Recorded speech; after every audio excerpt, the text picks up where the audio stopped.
analista em corpos, como vocês viram no cartaz, o título da apresentação de hoje. E Fernanda está literalmente em corpos, porque ella está em Paris atualmente. Inclusive, neste momento, se entendi bem, é mais de 1 da madrugada por lá. Como diz Romildo do Rego Barros, no Boletim Zero do 24 Encontro Brasileiro, campo freudiano, temos um analista que diz presente as demandas que recebe. Essas demandas, assim como as marcas de cada época, são mutáveis, são desdobráveis, como escrevia Adélia Prado sobre a mulher, segundo Romildo, no nosso boletim. O analista, como a mulher, é desdobrável, e isto tem consequências. E ela, Fernanda Ottoni, coordenadora da comissão científica, está aqui se desdobrando para nós, porque diz presente a nosso convite para fazermos esta conexão entre o tema do Encontro Brasileiro e o que estamos trabalhando aqui na seção Bahia, através do nosso tema erosão de eros. Então, antes de passar a palavra para ela, vou lembrar para vocês os temas que nos orientam para o próximo Encontro Brasileiro, que acontecerá em BH entre 25 e 26 de novembro, através dos 3 eixos temáticos, que são o espaço de um lapso, onde o analista se apresenta, o acontecimento analista, através do tempo, o corte e o ato, e o analista e a época, através do impossível e o laço. São os temas que nos convocam. Então, vou passar a palavra a Fernando e depois vamos abrir para conversar. Com a palavra, Fernando.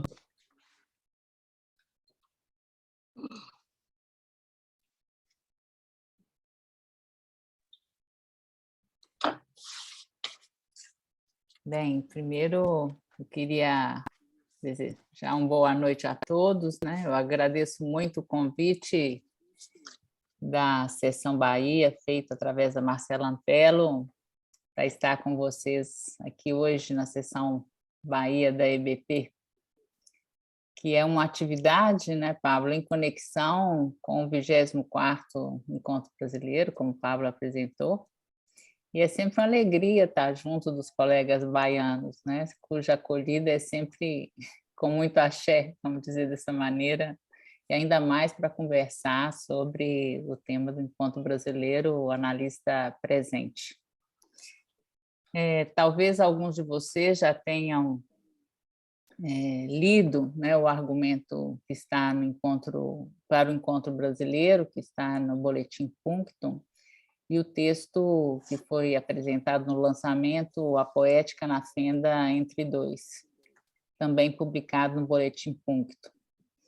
A comunidade analítica tem trabalhado muito sobre esse tema, na comissão científica, nos cartéis, e de lá para cá vem pensando algumas coisas como efeito de todo esse trabalho que tem sido feito em torno da preparatória do encontro, também através de entrevistas com colegas. Teve uma entrevista com a Clotilde Leguille, que vocês devem ter visto, vai ter uma que está saindo recentemente agora, está na linha de frente com Estela Solano, né? O Pablo, colega da comissão científica, sabe bem do que se trata, ou seja, a gente está nesse ponto em pleno work in progress. E tem sido surpreendente para todos nós a extensão desse tema, né? A sua complexidade e atualidade, de tal sorte que tem nos ensinado muito e nos aberto também a várias questões. É um título mínimo, não é? Analista, 2 pontos, presente, exclamação, tal como propôs Romildo.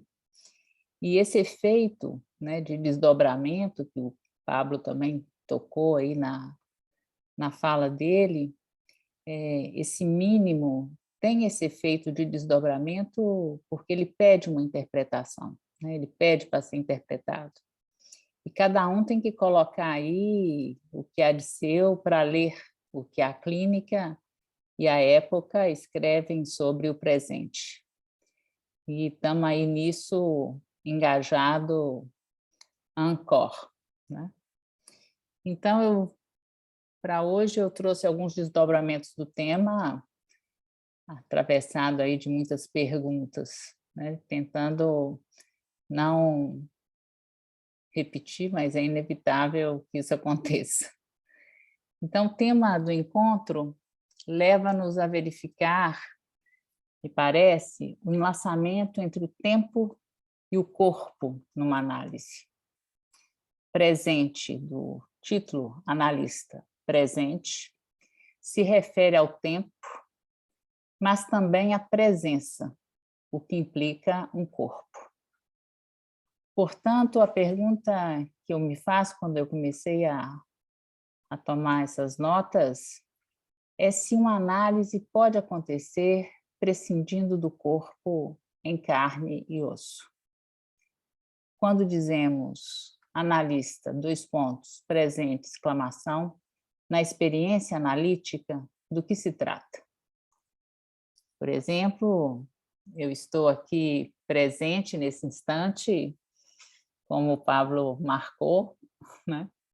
Nós estamos presentes, cada um com sua tela, e a gente conta com o corpo simbólico, com o qual desdobramos aí uma rede de sentido, e com o suporte da imagem. Sem dúvida, algo se passa.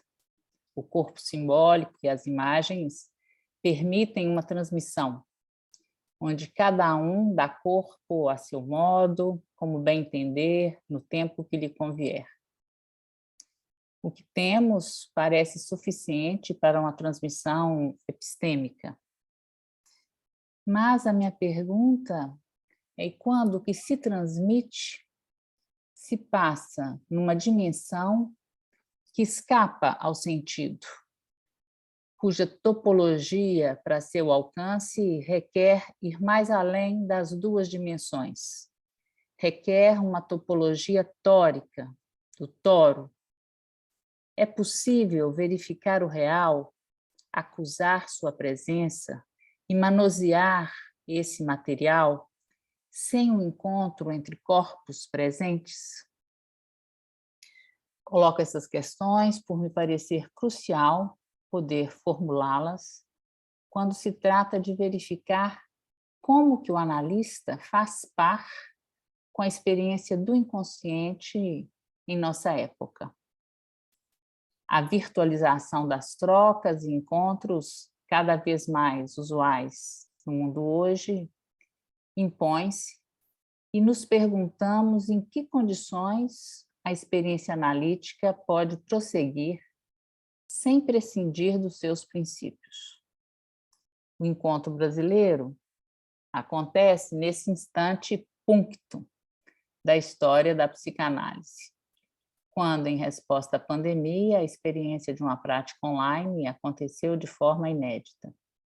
O tema do encontro brasileiro, analista presente, ainda que não se reduza a essa discussão, faz par com essa novidade. E, como diz Cristiana Alberti, não para denegri-la ou celebrá-la, mas tomando-a como um vetor de nossa investigação. E aqui a pergunta sobre a função do corpo na experiência analítica também se coloca nessa investigação proposta pela Cristiana Alberti. A presença do analista é um conceito bem estabelecido entre nós, analistas. Sua presença se verifica no estabelecimento da transferência. A presença aí é a presença de outra coisa que a transferência atualiza. O analisante relata estar a trabalho contando com a presença do analista mesmo antes do início de uma análise, de encontrar-se com o analista. A presença do analista se intromete nos sonhos, na sala de espera, ou no término da sessão, tem algo do analista, voz, gesto, olhar, palavra, que reverbera mesmo à distância.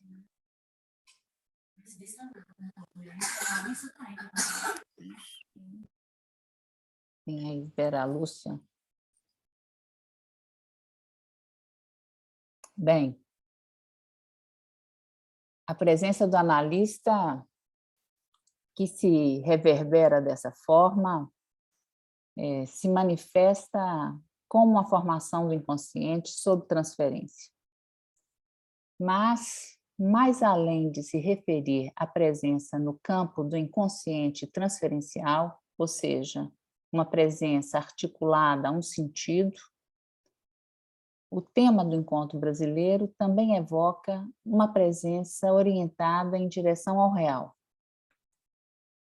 que rompe no instante, no corte do sentido, numa fenda. Se com Lacan podemos ler que o analista faz parte do conceito do inconsciente, posto que constitui seu destinatário, Lacan também diz que ele, o analista, só pode sustentar sua presença aí, no inconsciente, ao experimentar-se sujeitado à fenda do significante. Lacan disse isso em 1960, em A Posição do Inconsciente, uma formulação precoce em Lacan e que parece auspiciar aí já o S de abarrado. Isso é uma forma de ler o analista no espaço de um lapso presente, quando a cadeia se abre ao inconsciente real no instante, pois logo já não é, e isso só se alcança de través na esguelha. Então, o analista presente cintila esse instante onde um naco de gozo se desaloja da rede de sentidos, abrindo uma fresta, uma via a uma outra dimensão. Ou, falando com Lacan, a uma outra dimension. Lacan, abre um parêntese aqui, ele usa essa expressão na última lição do seminário Sintoma, em 1976, e ele escreve assim: Dimension, que foi traduzido por dimensão, é a menção do dito. Essa maneira de escrever tem uma vantagem. Permite prolongar menção, em mentira, mensonge, mensonge, indicando que o dito não é, de modo algum, forçosamente verdadeiro. Então, é isso que conta na abertura essa dimensão. O analista marca, quando abre a essa dimensão, a dissonância no sentido, a equivocidade que aí escapa, poética, e eclode provocando um efeito disruptivo lá onde a morte seguia sua rotina, a rotina do sentido, a mortificação da coisa. O analista marca essa dissonância, força uma abertura. E podemos ver aí que se trata de uma passagem a essa outra dimensão, que não é da ordem da mística, como bem me alerta a Marcela Antelo, mas sim aquela que se alcança pela mordida ancor no corpo do real. Isso a gente verifica na clínica, essa entrada a essa outra dimensão. Ancor, a fenda. Tal como a gente pode ler com Sérgio de Matos em seu testemunho publicado na última revue de La Cause do Désir.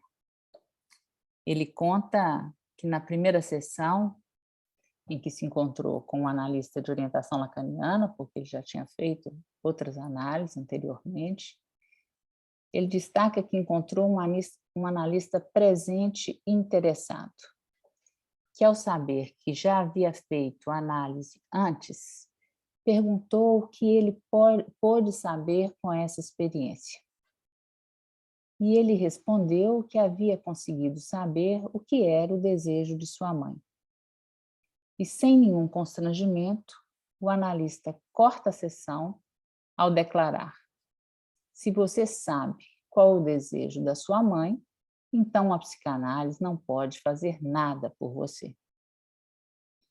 O analisante fica completamente aturdido com essa intervenção, cujo impacto faz cair um saber instalado, um saber articulado, uma mordida real no corpo do saber, forçando uma abertura.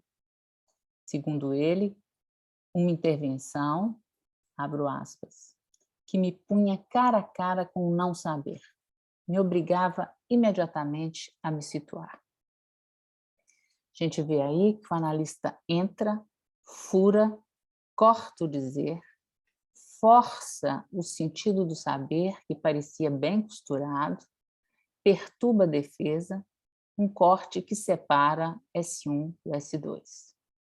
O analista aí acontece no instante do corte, uma mordida do real.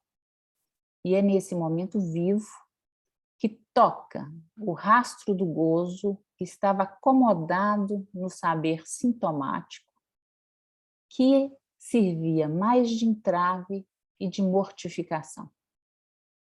Nesse momento do corte, não há espaço para elucubração de sentido. O analisante experimenta o efeito do vivo, sentido no corpo, aturdido. E o analista a seu lado o acompanha até a porta. Cito: com um sorriso, o analista me conduziu até a porta e, com a mão em meu ombro, marcou a próxima sessão. Um analista presente, ancor, em corpo, sem dizer uma palavra. Se apresenta lá onde o sujeito se atordoa, o acompanha, ali onde ele se agita e revira o que parecia estabilizado. E aguardo o que virá. Um aguardar, me parece, sem expectativa, com alguma serenidade, esclarecido quanto ao real contingente e a subversão possível. Parece que aí se trata de uma aposta no trabalho do falacer. Ele aguarda o trabalho do inconsciente. Ele corta e acolhe o que está por vir. Sérgio segue seu testemunho. Abro aspas. Na sessão seguinte, me pergunta se eu havia sonhado. E eu tinha feito um sonho. Minha mãe havia morrido. Ao acordar, lembrei-me de uma cena de meus 5 anos, até então esquecida.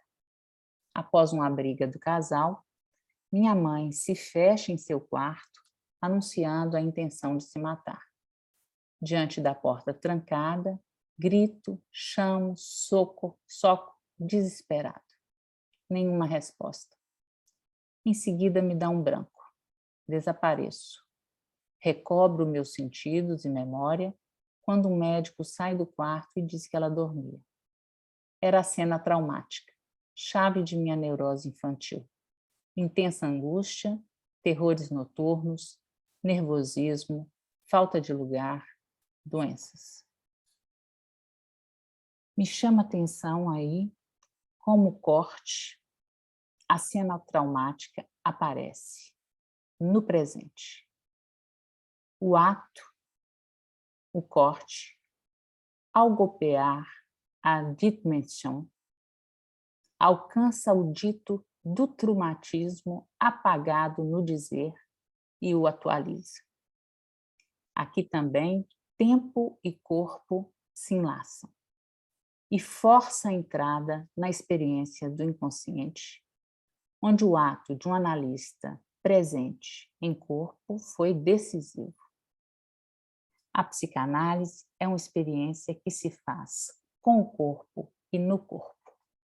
Para a psicanálise, os corpos são caixas de ressonância da matéria sonora, eco do choque do dizer que marcou o corpo como um corpo de gozo, um corpo falante. O cartaz para a atividade de hoje foi muito feliz nesse sentido, pois nos permite ler ali o corpo enquanto caixa, uma caixa de som. Sérgio Lai, em uma entrevista publicada por ocasião do Sextenapol, na revista Almanac, ressalta que esses sons corporais não são captáveis nem pelas tradicionais e também cada vez mais sofisticados aparelhos de ultrassonografia, nem pela tecnologia de ponta instrumentalizada como ressonância magnética. Esses sons manifestam a presença da pulsão, que é no corpo o eco do fato de que há um dizer. Eu diria que esse material ele é captado pelas antenas de um analista presente no corpo a corpo do trabalho de uma análise. Na apresentação que fiz no dia do lançamento do Encontro Brasileiro, quem pôde assistir viu que eu me servi de alguns depoimentos de analisantes de Lacan, que eu não vou repetir todos aqui.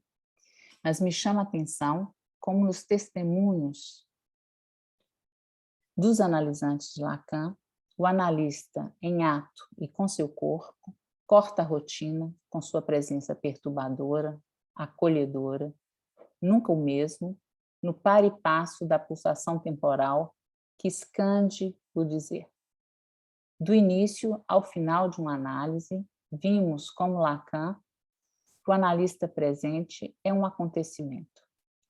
Lemos em cada relato dos analisantes um Lacan diferente, presente em cada um como em nenhum outro, o que ilustra muito bem que o discurso analítico acontece quando, entre dois parceiros, empresta seu corpo como objeto, como semblante de objeto A, objeto de gozo perdido desde sempre, para dar a essa perda original o seu lugar de causa, agente do discurso. O corte no par S1, S2 visa a direção da causa singular impossível de dizer. Nora Gonçalves, na nossa última preparatória, bem disse que o paciente vem com sua rede de sentido e o analista vai na outra direção, na direção do sem sentido. No caso de Sérgio Matos, podemos ver como que o corpo do analista disso participa, dá suporte a essa abertura quando vai na direção avessa do sentido. Isso dá lugar ao estranho, a coisa que sempre escapa e que só se alcança de través, mas sempre lá, tal como no quadro dos embaixadores. No seminário 11, Lacan vai se referir a isso que sempre escapa como a bela. Ele dirá: a bela com quem queremos falar está lá detrás. E por isso mesmo, diz Lacan, que é nesse momento que a interpretação se torna decisiva, pois é a bela que temos que nos dirigir. Ou seja, furar o sentido, ir atrás do que escapa ao sentido, para alcançar o que está por trás da persiana. Inconsciente que se trata de realizar, ele não está do lado de lá do fechamento, diz Lacan. Ele está do lado de fora e se intromete nessa fenda. Impossível de apreender, ela está sempre lá, presente, em toda abertura, por mais fugidia que seja, do inconsciente. E a abertura que se trata aqui é a que rompe na fenda do sentido. no corte entre S1 e S2 como um furo real. Se no primeiro ensino de Lacan, a interpretação tinha como efeito dar acesso aos capítulos apagados da história, como bem diz Éric Laurent, Lacan, em seu ensino, se livra dessa referência à história, da associação sem fim, através da interpretação que se dirige à bela que passa e não se deixa capturar pela rede dos sentidos. Nesse caso, uma vinheta da Estela Solano, em seu livro 3 Segundos com Lacan, é exemplar. Ela conta que antes de ver Lacan, ela fez uma análise em que as sessões duravam 45 minutos. Ali ela falava, fumava e chorava o tempo todo. Com Lacan, suas sessões eram curtíssimas e as interpretações sem nenhum sentido. Ela não entendia nada, mas furavam a couraça de sentido que ela tecera na análise anterior. Um dia, ele corta o que ela estava a dizer numa sessão que dura exatos 3 segundos. Ao atravessar o pátio, houve o equívoco que o corte evidenciava. E ela ri pela primeira vez depois de tanto chorar. O corte aí desprega o S2 do S1, algo do gozo se libera desse um que se lê agora de outra maneira e a faz sorrir. O analista aí presente é o corte que rompe na contramão do princípio do prazer e introduz o impossível. Desde o início de uma análise, a disjunção entre S1 e S2 se faz pelo corte que abre a essa outra dimensão, a perfurar o inconsciente repetição para dar lugar ao fulgor do inconsciente real. Dito de outro modo, o analisante fala, o analista corta. Não é mais a palavra que faz a coisa, mas o corte que tem o poder de mudar a estrutura das coisas, como disse Lacan. Então, só temos o corpo como suporte, não há outro, para vibrar e repercutir o que é da existência. Lacan explora os recursos que permitem ao analista alçar a fenda, pois o forçamento é por onde um psicanalista pode fazer soar outra coisa que não o sentido, tal como podemos ver nas vinhetas trazidas aqui, de Sérgio Matos e Estela Solano, ao mostrar que cada sessão é única e instala o tempo como analista. Essa expressão, o tempo como analista, expressão que está na erótica do tempo, do Miller, sempre me chamou a atenção. Mas é possível ler o que aí Miller indica se a gente faz um par do tempo com o analista e o corpo como tecido. Esse foi o trabalho realizado na discussão do cartel do eixo 2, e ali foi possível, no relatório apresentado por Rosário na semana passada, como que o Lacan demonstra que há na textura histórica algo que se passa e cabe ao analista buscar isso, estar sensível a isso, ao que rompe como acontecimento o vivo da incidência traumática. O analista trabalha com o inconsciente, com o dizer analisante, como se fosse um tecido, tal como descreve Miller no Ultimíssimo. Um tecido da língua, matéria que se pode cortar, furar, tecer, para produzir um efeito de real ao tocar o corpo e provocar o deslocamento dessa matéria. Tal como podemos ler e ouvir com Rosário Collier do Rego Barros, Lacan vai nos convidar a atravessar o tempo do sentido histórico para buscar no tempo lógico a presença do tempo libidinal. Isso me pareceu esclarecedor, porque visa o gozo atemporal, mas me parece que não numa referência ao eterno, mas o que acontece no instante, porque o gozo existe, presente. Portanto, o tempo que conta numa análise é o tempo que segue em direção ao tempo tomado na sua dimensão topológica, o tempo que gira em espiral e não de forma linear, que gira em torno de um furo. É esse o tempo libidinal, o tempo do real, do qual nunca se sai, como diz Lacan. É o tempo vivo, onde uma análise acontece. E o analista, com seu ato e interpretação, persegue esse tempo. Mas não é sempre que se entra nele. Quando acontece, chamamos isso de um instante analítico.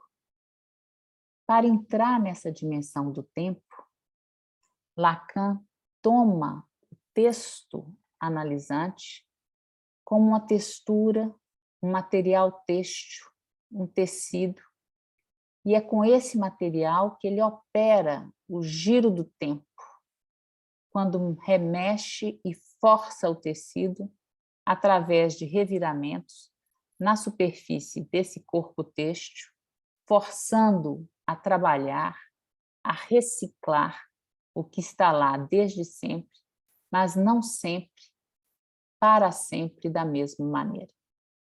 Miller, na Erótica, irá dizer que o analista encarna no presente a inscrição de algo que foi passado na fala.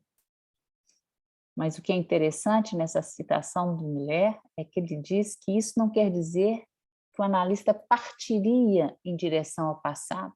Ao contrário, isso ocupa o presente do analista enquanto corpo vivo. Portanto, segue Miller, o tempo do analista, e aí vem a citação, o tempo como analista é regido por um já está aí, pelo saber já aí. E eu me perguntei, está já aí onde? Encore, eu diria, no corpo. E o corpo tem essa função numa análise, de ecoar, atualizar no corpo presente um saber desde já aí, presente no tempo real de uma análise, sede do tempo de onde não se sai, onde o gozo vibra a existência. À medida que o sujeito atravessa o sentido da fantasia, o tecido da fantasia, ele segue seu descer rumo ao redondel queimado da mata das pulsões, como diz Lacan, descolando as ficções com as quais embalava o furo real, descascando a cebola, mexendo no tecido em torno do umbigo, esse furo original que o causa, vazio em torno do qual se amarrou como um corpo falante. O Lacan vai dizer isso, que o umbigo é um furo que se fechou. Como podemos ver também nesse relato da última sessão de análise, que deu título ao testemunho de Sérgio de Matos, Nada como um vazio. Cito: nas vésperas de encerrar, chego para a sessão e sou informado que a analista não estava, remarcando para a manhã seguinte. À noite, revivi a atualização dos terrores noturnos da minha infância. Entre vigília e sono, vivenciei a minha morte com um insuportável pesar. Ao mesmo tempo, havia algo novo. Desfrutava de um vazio em que o não ser não era penoso. De manhã, um espasmo me acorda, sentido como a expulsão de algo maléfico em meu ventre. Relato na sessão o que havia se passado e meu voto, expresso em tom de gracejo, de que aquele mal, uma maldição, tivesse enfim me deixado. A analista corta e se levanta. De modo afetivo, se despede e diz, de maneira repetida e melodiosa: me chama, me chama, me chama. Essa despedida teve efeito de interpretação. Fui afetado por uma amorosidade confiante, um vazio contente, um despreendimento dos pensamentos e o encontro com uma identidade vazia de mim. O corpo, descongestionado de interpretações, tornou-se aceso, espacializando-se como algo que poderia ser chamado de um corpo quam. Era aquilo, o vivo vazio de ninguém. E mais, estava vazio do nada, em um sítio íntimo, receptivo, anônimo e impessoal. Estava certo de que havia chegado a um limite que, paradoxalmente, parecia se abrir a algo infinito. Vimos que nas vinhetas trazidas aqui da primeira e última sessão, no testemunho de Sérgio Matos, vimos como o tempo de uma análise corre em uma espiral, que alcança no fim o que estava lá desde o início. O lugar e a função da presença em carne e osso do analista, cuja interpretação em corte e ato incide sobre a superfície têxtil do dizer, na entrada e ao final da análise, foi, no seu caso, fundamental. Uma passagem do sentido cadavérico, que o adoecia e assombrava, ao contentamento sem sentido, instalado no vazio do viver. Do sintoma entrave ao sintoma satisfação.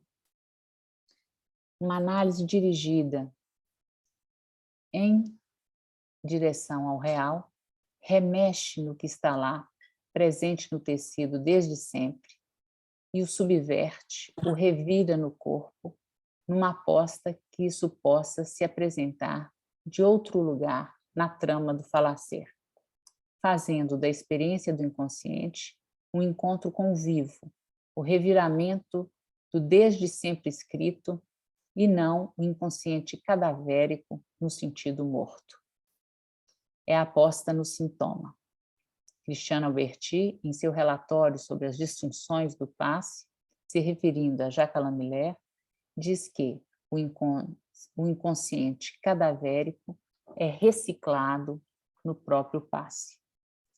O Zário me passou essa referência e eu achei muito esclarecedora. Para esse fim, a ideia da reciclagem. Nesse instante, algo do vivo se prova, se renova, respira, inspira outra vez, outra forma de se apresentar. Trata-se de um instante oportuno. Portanto, a imagem do espiral é muito boa, pois traz a ideia de um furo ao centro e o giro que se faz em seu entorno. Como disse Éric Laurent, é sempre bom lembrar que um corpo é também presença e ausência, carne, osso e buracos. Com Lacan, e nossa experiência reafirma, o outro não existe, mas tem corpo. Ou seja, o analista, tal como a mulher, não existe, mas acontece.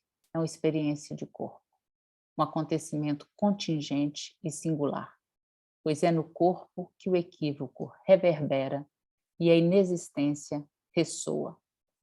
Uma análise orientada ao real segue em direção à relação que não existe, à existência. Isso que persiste como um troço de real, opaco, que existe ao nível do dizer e que acontece no corpo. O analista Ancor está presente no percurso de uma análise, pois precisa do corpo para servir como placa sensível, caixa de ressonância do gozo opaco, por onde percute o irrepresentável do gozo sem sentido. O corpo é em si uma espécie de estranho e sua presença inusitada, enigmática, faz falar. Um analista Ancor toma a forma desse corpo estranho, acusa a recepção e o faz ecoar como um murmúrio, tal como soube dizer Victoria Horn, ou mesmo como um amplificador, tal como Stella Solano nos conta sobre os gritos de Lacan em seu livro, ou como uma melodia que acende e chama, tal como vimos no testemunho de Sérgio Matos. Lá onde insiste um chamado à morte, pode advir um chamado à vida que resiste na forma de uma alegria inédita e de mais ninguém. Trata numa análise de fazer ecoar o inaudível, para que, com ele, o falacer possa se virar e revirar com tal opacidade, pois o único saber que conta em uma análise talvez seja aquele que abra ao falacer o saber-se vivo, um saber vívido, Ancor. Bem, é isso que eu trouxe para que possamos conversar hoje, essas questões que possam abrir a nossa conversa. Bom, muito obrigado, Fernanda. Realmente, muitas coisas a recuar.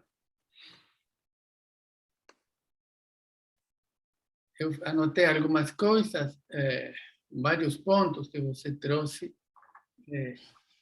e à medida que ia ouvindo, ia tentando fazer algum tipo de costura entre um e outro.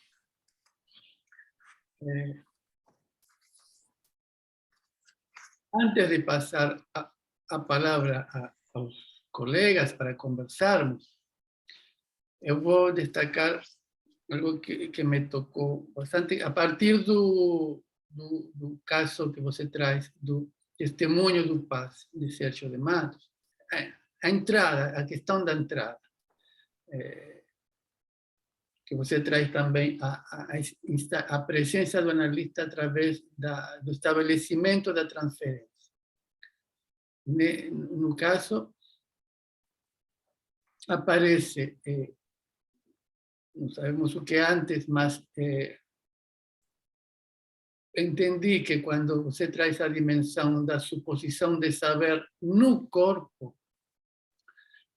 parecia que de entrada, estou pensando em casos como as toxicomanias, anorexias, casos bem contemporâneos, onde não há uma relação com o inconsciente saber, o inconsciente recuperação, não há interesse no que possa, com o saber em si, de entrada.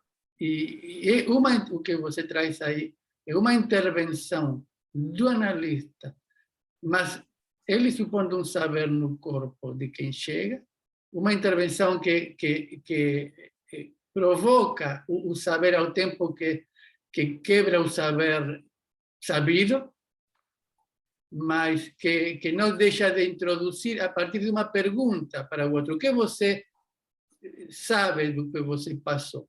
O que você extrai da experiência anterior? A partir de questionar, trazer o saber na cena, mais do lado de supor um saber do outro lado, e o corte nisso produz um efeito de saber em transferência de uma outra ordem, entendo, que como se abrisse para essa outra dimensão que você traz. Então, me interessava trazer a dimensão nestes casos, onde não há uma transferência com o saber em si, essa presença do analista que não é assim a contingência como você traz, através de que ele pode, como esse caso que você bem trouxe, ilustra, mas en estos casos donde, insisto, no hay de entrada un deseo de saber, tocar esa dimensión y ¿por qué vía se instauraría transferencia si no es por una suposición de saber de entrada? Disculpa si está un poco confuso, estoy elaborando aquí ahora a mi pregunta. Mas, bueno, esto porque realmente me interesa ese tema, práctica, mas um modo de abrir para conversarmos. Eu acho interessante, Pablo, nisso que você traz, me chamou a atenção como que você pôde ler aí, né, que do lado do analista há uma suposição de saber no corpo. Eu achei isso interessante porque o analista conta com isso, né? Com esse saber já aí, de que ele possa vibrar para que o analista possa segui-lo na direção de uma análise. Então, nesse sentido, não sei se estou pensando junto aqui, me lembrei que no seminário 24, né, um corpo que segue, né, a transferência ali colocada como o analista na posição daquele que segue o impossível de apreender, né? Isso, de alguma forma, desmonta essa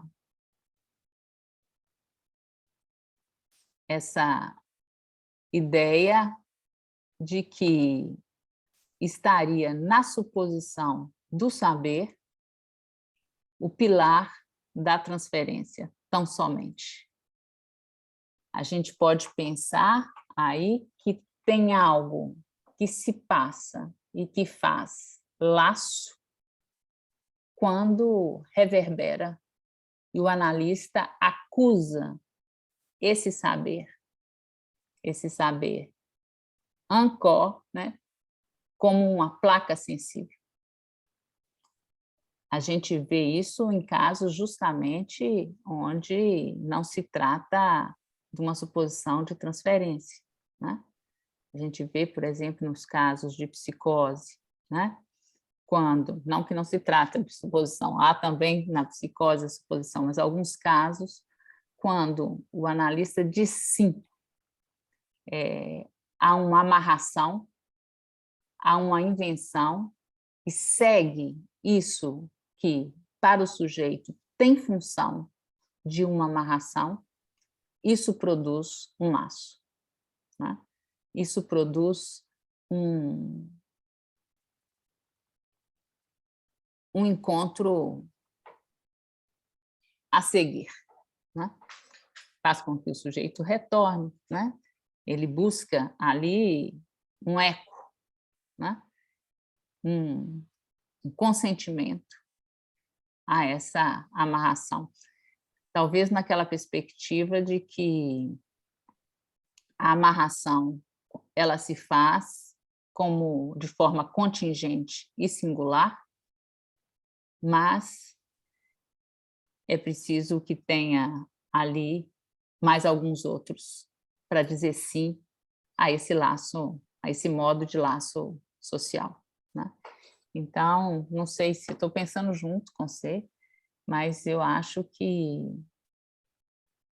em última instância, o último ensino orienta na direção de seguir isso que reverbera como esse naco de gozo do corpo falante, né? E isso, bem... Certo. Colegas, pueden levantar las manos. Quien quiere intervenir, preguntar, comentar.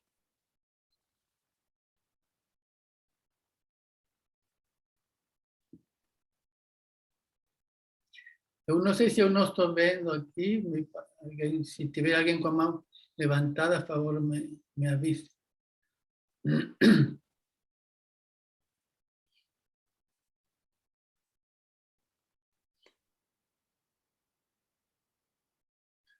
Então, enquanto se animam, o que você traz é com a outra ilustração do eixo, foi no eixo 2.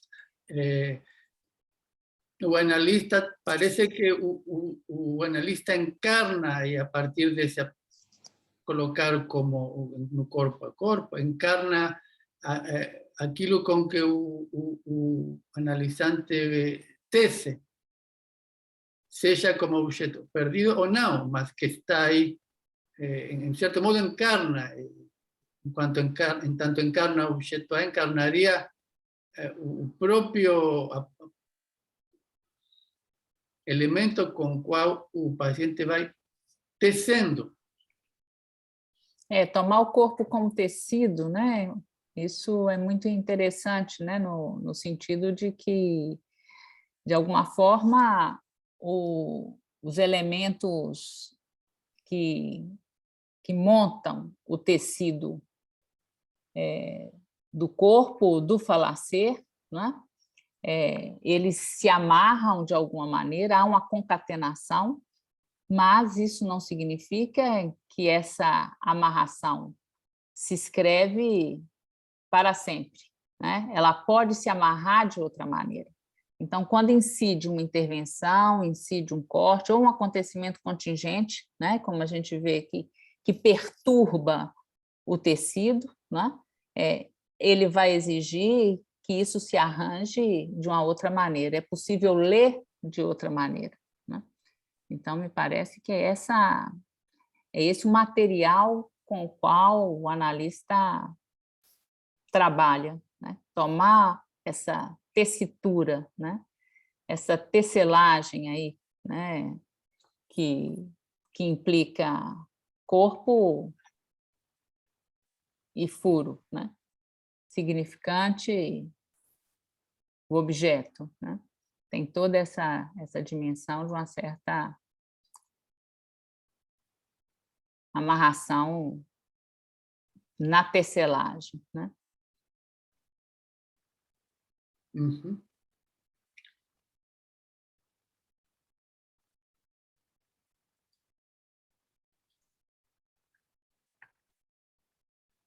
Marcela, levantando.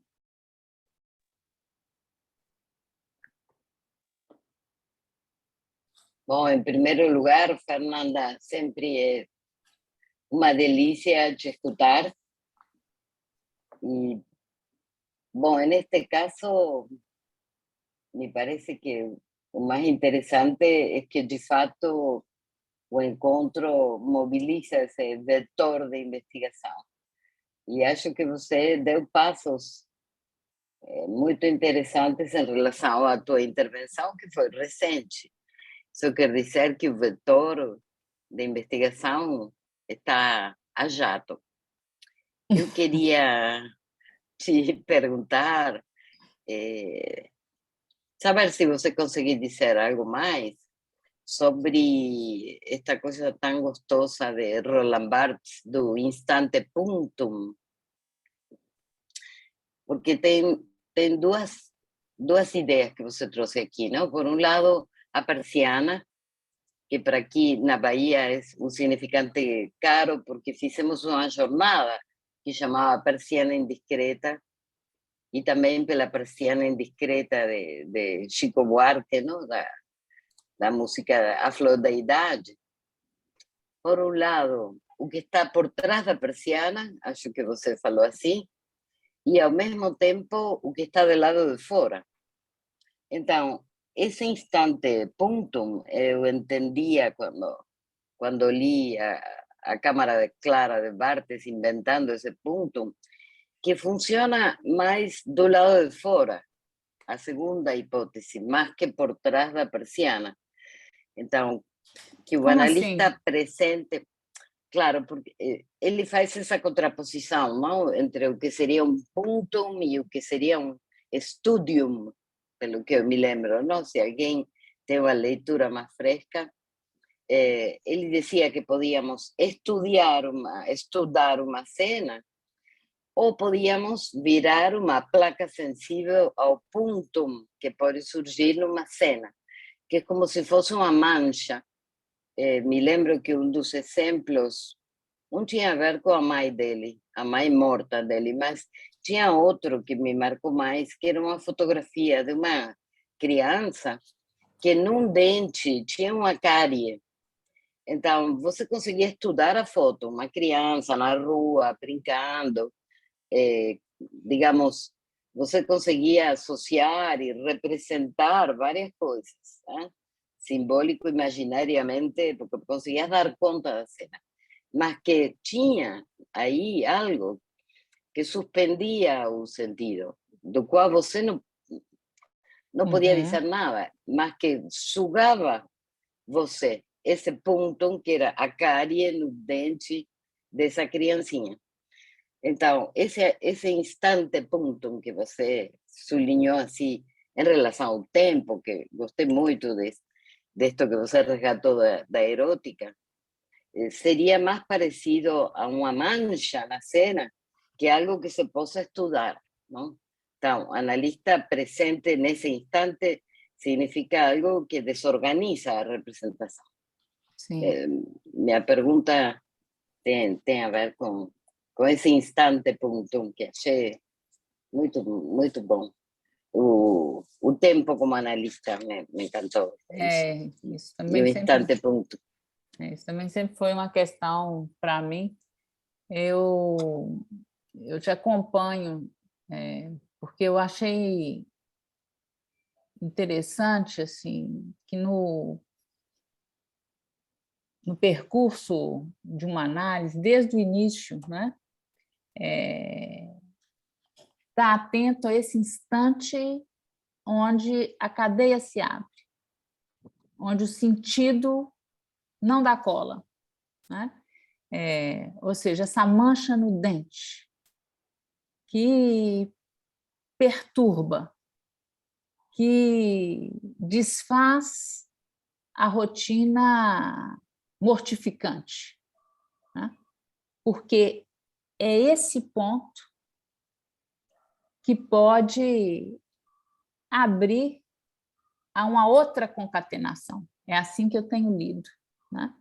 Porque o que se trata na análise é poder levar a essa outra dimension, né? E o que é isso? Nada mais do que, como disse o Lacan, é o encontro com esse ponto de sem sentido da verdade mentirosa, né? Ou seja, uma série de ficções que, a princípio, o sujeito apresenta como se fosse a verdade, né?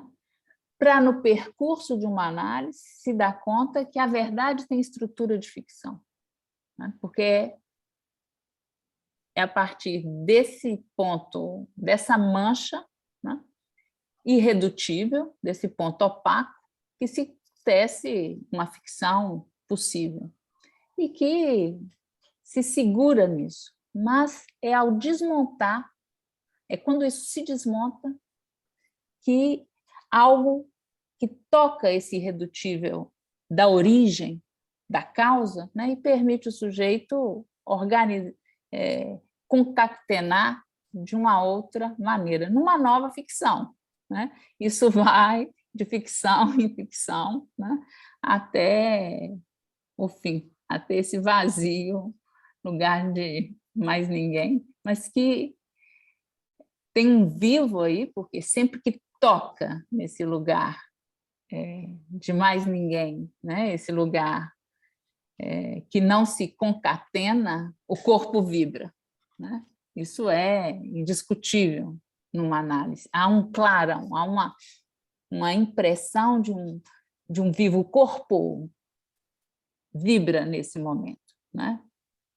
Como você disse, certa vez ao telefone, é uma mordida do real, né? Não tem nada de místico aí, né? É no real do corpo que esse furo se apresenta, essa mancha, né? E a relação dessa mancha, eu acho interessante isso que pula para fora do quadro, por exemplo, no quadro dos embaixadores, você lembra aí da Bela? E eu fiz essa pergunta para Estela Solano, em Paris, sobre a Bela no seminário 11, né? Quem é a Bela, né, do seminário 11, né? Essa entrevista vai sair esses dias, né? E eu fiz essa pergunta porque eu tinha participado de um cartel onde a Estela era mais um para o verbete do Silicé, o gozo suplementar, né? E me pareceu oportuno colocar a questão se a Bela, no seminário 11, já seria, de alguma forma, uma referência antecipada aí ao gozo feminino, o gozo como tal, impossível de apreender, né? Se a interpretação, tal como diz Lacan, que visaria, né, esse outro gozo.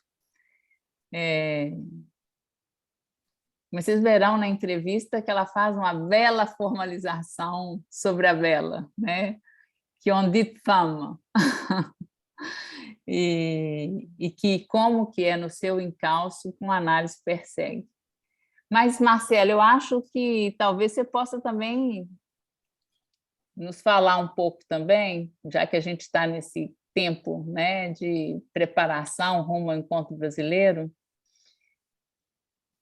e você, né, na comissão científica junto com o Iordano do encontro passado, se existe uma relação entre o estranho nos embaixadores e a Bela no seminário 11, né?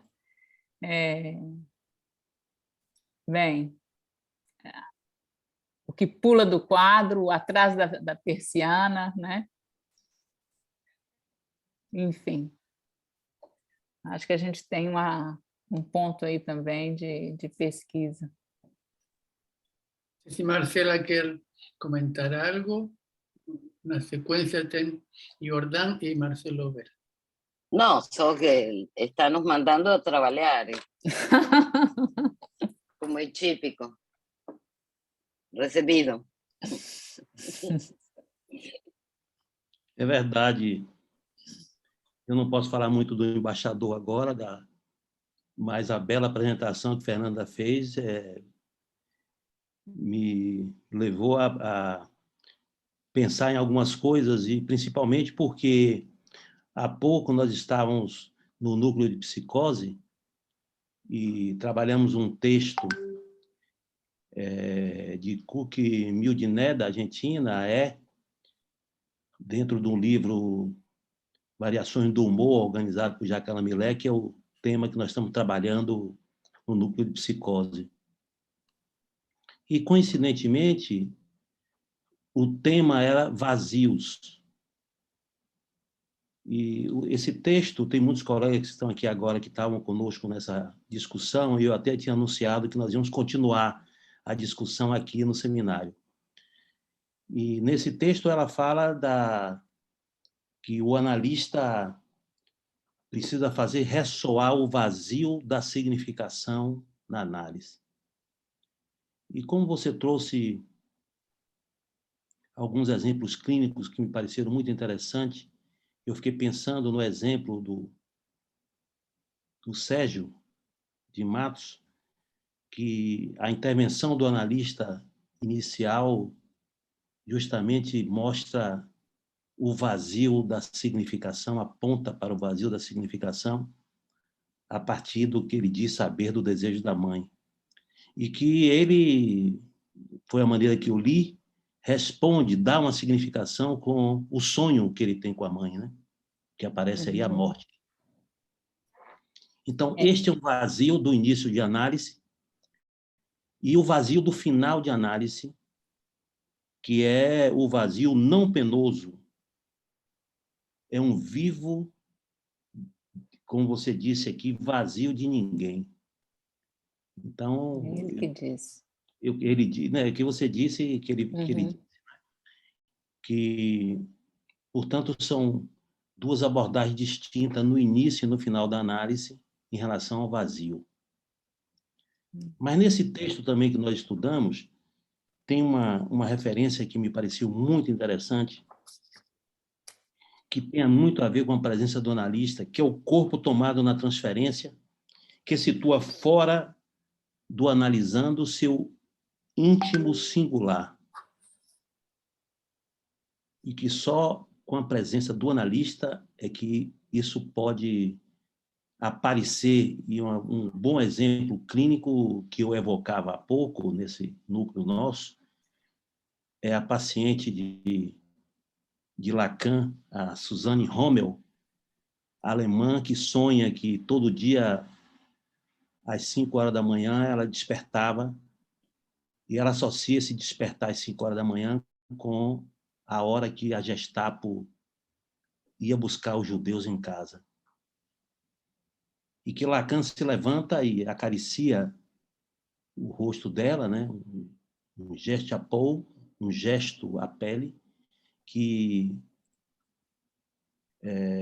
seria um gesto de humanidade, né? de Lacan nesse sentido, e que mostra muito bem que isso só é possível com a presença do analista, né? E que, sob transferência, ele faz esse ato, né? E que ela fala sobre isso, né? A Suzanne Rommel dá todo um depoimento, fala muito sobre essa questão, o que reverberou para ela desse ato. Então, eu queria trazer isso, essa repercussão da importância da transferência tomada também nessa vertente, digamos, do falacer, né? Era isso.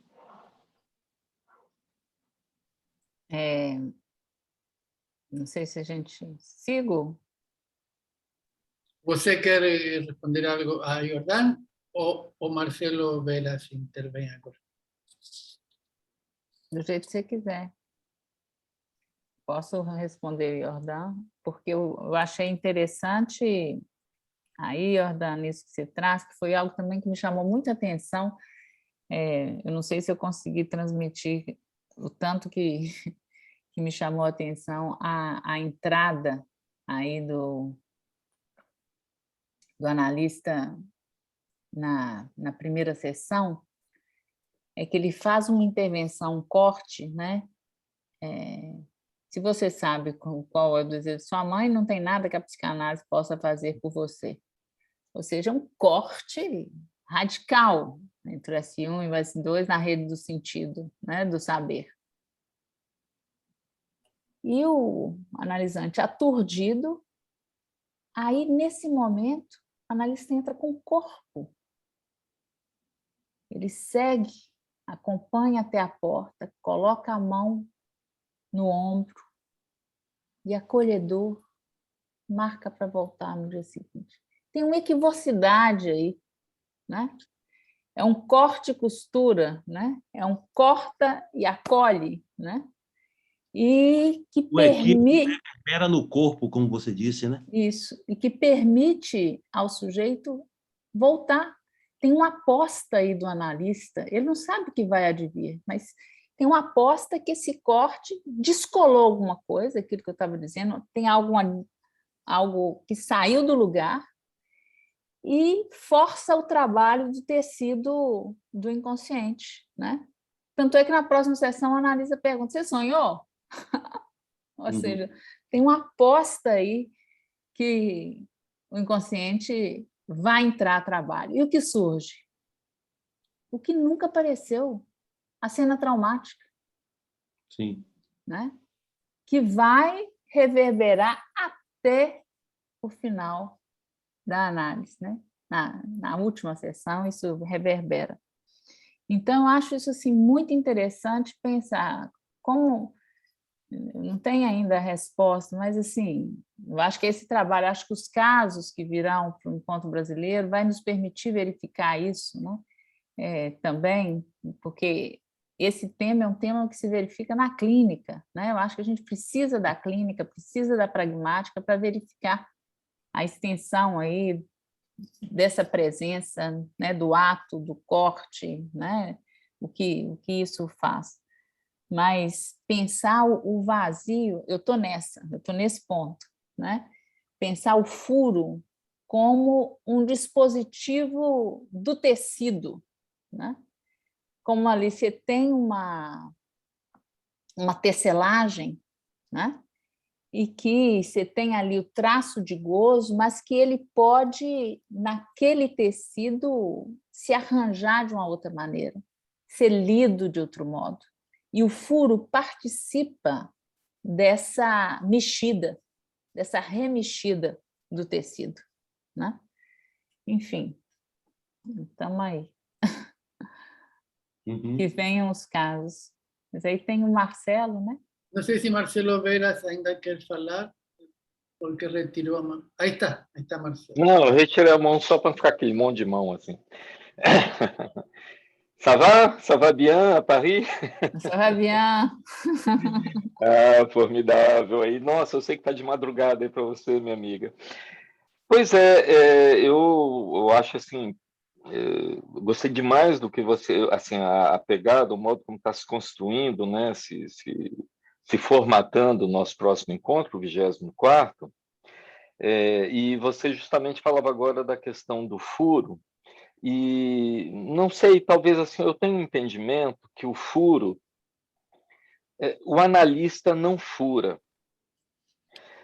O furo ele tem que ser tanto para o paciente como para o próprio analista, assim, ou seja, ele tem que se deixar perfurar também.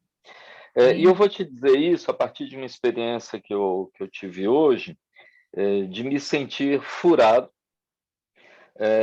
por uma mesa que nós organizamos no PSIL, que você já foi participante dessas mesas, né, que a gente faz no PSIL, e eu me senti assim, furado no meu saber ao ter convidado 3 praticantes da psicanálise de orientação lacaniana trans, muito transferidos com a escola, inclusive, transferidos com essa própria questão do analista presente. 2 trans homens e uma trans mulher, e que falaram de um ponto que eu acho que é completamente diferente. Um deles, inclusive, fala da importância do analista presente para a transição dele. Eu vou, obviamente, mandar para você o vídeo dessa mesa, porque é uma mesa que tem muito da questão do analista presente. E o que foi que mais nos chamou a atenção no modo como eles falaram? Primeiro, que eles são 3 analistas, praticantes trans, em análise, e que fizeram a transição em análise, sob transferência com analistas lacanianos. E isso mudou muito, e a gente pega isso nos testemunhos, praticamente, que eles nos dão dessa transição, exatamente dizendo que assim, muitos bateram por muitos analistas antes e que consideravam eles coisas bizarras, provavelmente psicóticas, né, ou a ponto de fazer uma passagem ao ato. Mas que foi sob transferência, com o analista lacaniano dócil a essa questão da transição, que foi possível a eles descobrir, assim, fazer um deslocamento dessa urgência que poderia levar a uma passagem ao ato, para mostrar que a transição foi um momento de concluir. E que é preciso pensar o corpo no momento atual, é aquilo que eles falam muito, ou seja, se fazem 1000 intervenções nos corpos cis, mas quando a intervenção é num corpo trans, isso é visto com um certo horror, né? Ou visto com um certo interesse, um certo exotismo. Mas que os 3 testemunharam algo muito interessante, que fazer a transição sob orientação orientado, né, na orientação lacaniana pela análise, muda um ponto, é que nenhum dos 3, apesar de terem mudado de sexo, são crentes da lógica fálica. Ou seja, os 2 trans homens que estavam ali presentes testemunhavam como puderam encontrar de uma certa maneira, o lado feminino deles, embora fossem antes mulheres. E a transmulher, a mesma coisa, ou seja, o que marca a diferença é exatamente que quando o mundo caminha para uma certa falicização da questão trans, a psicanálise lacaniana se coloca aí diferente. Ela se coloca exatamente permitindo que se abra a questão trans muito além ou para além da questão do falo. Né? Assim, isso mostra, são 3 testemunhos do que é a presença de um analista e não de um terapeuta, e não de alguém que tentasse fazer, né, uma certa ortopedia, uma certa formatação do sexo. Então, era mais para testemunhar um pouco, para, né, trazer aqui para vocês essa mesa, que foi uma mesa que realmente me dividiu e, ao mesmo tempo, eu aprendi. Foi o que eu disse, olha, vocês estão me ensinando. Quem estava presente também na mesa, a nossa amiga Cris Grilo, né, que é do Observatório de Gênero, e também ela testemunhou desse ponto. Como faz diferença a presença de um analista nesses momentos trans. Era só isso que eu queria dizer, e parabéns aí pelo trabalho belíssimo que vocês estão fazendo no encontro. Marcelo, eu acho muito interessante isso que você traz, porque vou pegar aí pela sua fala última aí, né? Me dividiu e eu aprendi, né? Eu acho que conversa um pouco com o que o Pablo estava trazendo, no sentido de que tem algo aí, quando em corpo, né? Experimenta essa divisão, né? Que permite aí seguir um saber que se apresenta e não está numa posição de saber, né? Então, quando você fala me dividiu, eu aprendi, né? Ou seja, você funcionou ali, se deixou pegar, né? Como o saber que ali se transmitia de uma experiência do falacer. E para isso é preciso estar furado, né? Eu acho que é isso que é o início, isso que você estava dizendo, que foi assim o que me chamou a atenção, como Lacan, lá em 1960, no texto A Posição Inconsciente, ele vai dizer isso: para o analista servir como destinatário do inconsciente, é preciso que ele experimente o lugar da fenda do significante. Ou seja, ele precisa estar nesse lugar aberto, porque para ressoar tem que ter buraco. Então, eu estou completamente de acordo, o analista não fura, mas ele testemunha quando o furo aparece, ou quando o que ressoa pelo furo, com o que ecoa pelo furo, isso que vibra, né? Por isso essa dimensão da placa sensível. Então, vamos dizer assim, teve alguma coisa ali de dissonante, né? Na hora que fala assim, eu aprendi na análise o que é o desejo da minha mãe, né? Oh, isso vibra, né? Assim, então, né? Então tem aí uma equivocidade, né? Ou seja, é porque isso ressoa, porque tem um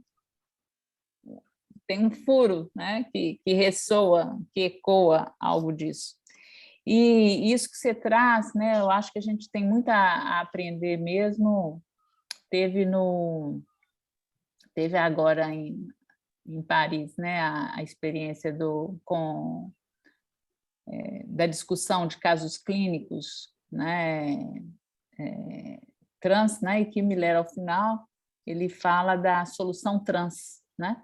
No sentido que há aí uma solução trans e que o analista, foram vários casos onde é exatamente isso que você está falando, onde o fato de ter um analista presente acompanhando o processo, né, permitiu a alguns desistir, né, outros levar adiante, né, mas de uma forma que não passava ao ato, mas encontrava uma solução de transição, que pode nesse ser caso, Fernanda, eu acho interessante, E nesse caso, Fernando, eu achei interessante porque não foi só encontrada uma solução, como são casos de 3 que passaram a querer ser analistas. Isso, Que é né? ainda mais interessante, ou seja, é uma solução que convoca a posição deles na vida. Né? Ou seja, tem uma experiência aí do inconsciente, né? Exatamente. Que apresenta aí poder testemunhar de outro lugar, né? O que o corpo experimentou, né? Enquanto corpo falante, através dessa experiência com o inconsciente, com a palavra, né? Com o corpo. Pois então, nós temos aí um campo vasto, né? de pesquisa e investigação. E eu acho que esses casos, tal como o que você trouxe, o que o Pablo trouxe, nos interessa verificar o que a presença, o analista presente aí, o que ele evoca e participa da solução de cada um, né?